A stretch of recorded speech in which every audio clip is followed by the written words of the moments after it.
আসসালামু আলাইকুম ওয়া রাহমাতুল্লাহ। আল্লাহ হাফেজ। আসসালামু আলাইকুম ওয়া রাহমাতুল্লাহ। ভেহিকেল অটো কেয়ারের পক্ষ থেকে আমি শাহিন বলতেছিলাম।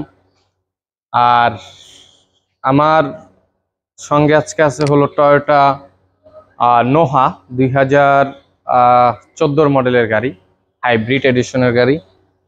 সাধারণত হাইব্রিড গাড়িগুলো নিয়ে অনেকে আমরা চিন্তিত থাকি, বিশেষ করে হাইব্রিড গাড়ির ব্যাটারির প্রবলেম, ব্রেকিং সিস্টেমের প্রবলেম, আনুষঙ্গিক টয়োটার ক্ষেত্রে দুটা প্রবলেম, ব্যাটারি এবং ব্রেকিং সিস্টেমের প্রবলেম।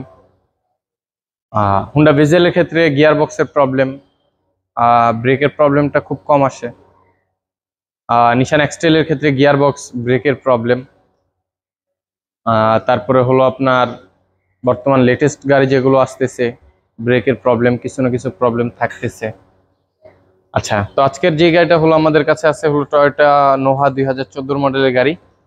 এই গাড়িটার মূলত হাইব্রিড ব্যাটারির প্রবলেম। আর বিশেষ করে এই গাড়িটা নেওয়া হয়েছে কতদিন, ফেব্রুয়ারি মাসে না? এই গাড়িটার বয়স আজকে 4 মাস। ইউজড কিনা হয়েছে। সাধারণত ইউজড গাড়ি কিনতে হলে আপনারা 2-3টা বিষয় মাথায় রেখে গাড়িগুলো ক্রয় করার চেষ্টা করবেন। আমি চেষ্টা করবো আপনাদেরকে আজকে এই বিষয়গুলো নিয়ে কিছুটা এক্সাম্পল ধারণা দেওয়ার। তার ভিতরে প্রথম স্টেপটা হলো হাইব্রিড ব্যাটারি। বিগ অ্যামাউন্টের একটা কস্টিং এর একটা জিনিস, সবচেয়েতে বিশেষ করে এই গাড়িটার আরেকটা ইঞ্জিন বললেও চলে, এই পরিমাণে একটা জিনিস এই গাড়িটার যেটা প্রবলেম হয়ে থাকে হলো হাইব্রিড ব্যাটারির প্রবলেম। তো আমরা এই গাড়িটা চেক করছি। চেক করার জন্য এই গাড়িটার সাধারণত এই ব্যাটারির প্রবলেমের জন্য আমাদের কাছে এই নিয়ে 3বার আসা হয়েছে। এই গাড়িটার বিগত 10 দিনে 10 দিন সামথিং 10 দিনে 3বার আসা হয়েছে এই গাড়িটার ব্যাটারির প্রবলেম নিয়ে। 3বার আসা হয়েছে বলতে কি, 3বারের ভিতরে আমি একটু ঢাকার বাইরে ছিলাম, তো স্ক্যানিং করে কোডগুলোকে রিমুভ করে দেওয়া হয়েছে, কিছুটা চলছে, আবার আসছে, আবার রিমুভ করে দেওয়া হয়েছে। তো এখন আসলে তার একটা সলিউশন লাগবে। তো সলিউশনটা যেটা হলো যে এটার আমরা যে হাইব্রিড ব্যাটারিটা আছে এটাকে রিপেয়ার করব। আচ্ছা, অনেকে বলে যে হাইব্রিড ব্যাটারি রিপেয়ার হয় না। হাইব্রিড ব্যাটারি রিপেয়ার বলতে কি বোঝায়?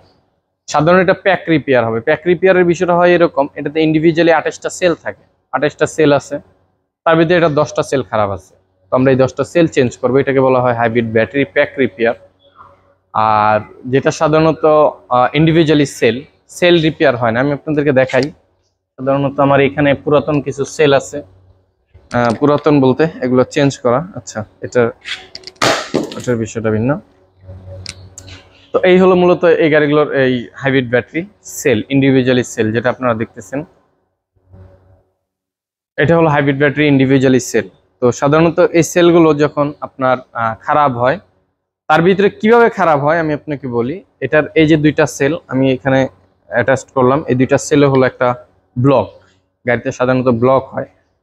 তো প্রত্যেকটা ব্লকের মিনিমাম ভোল্টেজ লেভেল হলো আপনার 14.4 ভোল্ট, 14.4 ভোল্ট, এটা হলো মিনিমাম লেভেল। হ্যাঁ, আর পার সেলে তার ক্যাপাসিটি হলো আপনার 6500 mAh এর ক্যাপাসিটি এই ব্যাটারির। তো ইন্ডিভিজুয়ালি যদি আমি আপনাকে বলি, এই যে সেলগুলো সাধারণত এই ধরেন এই সেলগুলোকে চেঞ্জ করাকে আমরা বলি, 28টা সেল থেকে আমরা 10টা সেলকে চেঞ্জ করে ফেলবো। চেঞ্জ করে এটাকে আমরা সেট করব, টেস্ট করে এবং চেক করে সেট করব। সেটা আপনাদেরকে ইনশাআল্লাহ তাহলে এটা স্টেপ বাই স্টেপ আসবে, ভিডিওগুলো আমি আপনাদেরকে দেখানোর চেষ্টা করব। তো এটা আমি আপনাদেরকে এখন দেখালাম হলো এটা যে ইন্ডিভিজুয়ালি যে সেলটা থাকে, এই সেলটা আমি আপনাদেরকে এখন দেখালাম। তো এই সেলগুলো আমরা চেঞ্জ করব, যেটা গাড়ি থেকে করব সেটা আপনাদেরকে আমরা আবার আলাদা করে দেখাবো। আচ্ছা, এটা হলো এটার ফার্স্ট স্টেপ। সেকেন্ড স্টেপ যেটা হলো যে আচ্ছা তুমি এটা থেকে স্ক্যানারটা খুলে সিটগুলো খোলার কাজ শুরু করে দাও, সময় নষ্ট করা যাবে না। সেকেন্ড স্টেপ হলো ব্যাটারি তো গেল ফার্স্ট স্টেপ। সেকেন্ড স্টেপ হলো ব্রেকিং সিস্টেম। সাধারণত এই গাড়িগুলো ব্রেকিং সিস্টেম কেটে যায়। আচ্ছা, এটা বনারটা টান দাও তো ছোট একটু। ব্রেকিং সিস্টেম কি কাটে, এই ব্রেকিং এর মাসলাটা কি, মূলত এই ব্রেকিং এর সমস্যাটা কি, এটা আজকে আপনাদেরকে আমি জাস্ট এক্সাম্পল দিব। বাট এটার কোনো ব্রেকের কোনো ইস্যু এখনো পর্যন্ত আসেনি। আগামীর অবস্থা আল্লাহ সুবহানাহু ওয়া তাআলা ভালো জানেন। বিশেষ করে হাইব্রিড যারা নিচ্ছে কম বেশি তারা ভুগছে। তো ঠিক যেখানে ব্রেকের মাস্টার সিলিন্ডারটা হয়, এটার এখানে ঠিক মাস্টার সিলিন্ডারটাই আছে ইলেকট্রিক সিস্টেমের। এটা ফুল হাইড্রোলিক এবং ইলেকট্রিক সিস্টেম, কন্ট্রোলিং সিস্টেম। কারণ ব্রেকিং সিস্টেমের ইলেকট্রিক এবং হাইড্রোলিক হওয়াতে এর ধারা গিয়ার বক্সের ভিতরে যে MG1 MG2 দুটো মোটর ব্যবহার করা হয়েছে, ওই মোটরের স্পিডের উপর নির্ভর করে ও অটোমেটিক্যালি আপনার সফটওয়্যারের মাধ্যমে ও যে ইনভার্টার থাকে ইনভার্টার কনভার্ট করে চার্জটাকে আবার রিটার্ন ব্যাক পাঠায়। আসসালামু আলাইকুম রহমতুল্লাহ। রিটার্ন ব্যাক পাঠায়।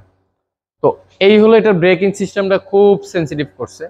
আর এই সেন্সিটিভ করতে গিয়ে সাধারণত যেটা হলো যে এটাতে খুব ইলেকট্রিক ছোট ছোট স্লোনাইট ইলেকট্রিক সিস্টেম এবং এটাতে খুব ইলেকট্রিক এবং মেকানিক্যাল হাইড্রোলিক এই তিনটা সিস্টেম মিশ্রিত করে এটাকে বানানো হয়েছে। তো এই হলো এটার মূলত কন্ডিশন এবং অবস্থা। আর এটা কেটে যায় সাধারণত বাংলাদেশে অতিরিক্ত যানজট থাকার কারণে ঘন ঘন আমাদের ব্রেক করা লাগে, এটা স্বাভাবিক বিষয়। ওই ঘন ঘন ব্রেকিং এর সময় যখন স্লোনাইট গুলো কাজ করে একটা সময় স্লোনাইট গুলো অ্যাবনর্মাল হয়ে যায়, ওরা ব্যালেন্স করতে পারে না যে কতটুকু ছাড়া দরকার কতটুকু ধরা দরকার, তখন স্লোনাইট অফ। আপনি এটাকে বলতে পারেন যে ও মানে অ্যাবনর্মাল হয়ে তখন ও একটা অফ সাইডে চলে যায়, মানে আপসাইড হয়ে যায়। হ্যাঁ, তখন আর ওর ইয়ের ভিতরে আর ও কাজ করতে পারে না, তখন মূলত এই ব্রেকিং সিস্টেম গুলো চেঞ্জ করা লাগে। এই টাইপের হ্যাসাল গুলো আসে সাধারণত। তো এই গাড়িগুলো বিশেষ করে যারা কিনবেন একটু মাথায় নিয়ে কিনবেন, ব্রেকিং সিস্টেম এবং হাইব্রিড ব্যাটারির ইস্যুগুলো মাথায় রেখে কিনলে আপনার জন্য বুঝতে সহজ হবে। যে 4 মাসের মাথায় যদি কমপ্লিট একটা ব্যাটারি লাগে আপনার অনেকগুলো টাকা, প্রায় 3 লাখ টাকার মতো একটা ব্যাটারি 3-4 লাখ টাকা লেগে যায়। তো সাধারণত এরকম যেটাই হোক ব্রেকিং সিস্টেম কেটে গেলে 1.5-2 লাখ টাকা লেগে যায়। একটা কস্টিং খুব হিউজ অ্যামাউন্টের একটা কস্টিং এখান থেকে আপনার কাট আপ হয়। তো এই যে কস্টিংটা সাধারণত আপনার গাড়িটা আপনাকে বেনিফিট দিচ্ছে কিনা সেটাও আপনার দেখার বিষয় আছে।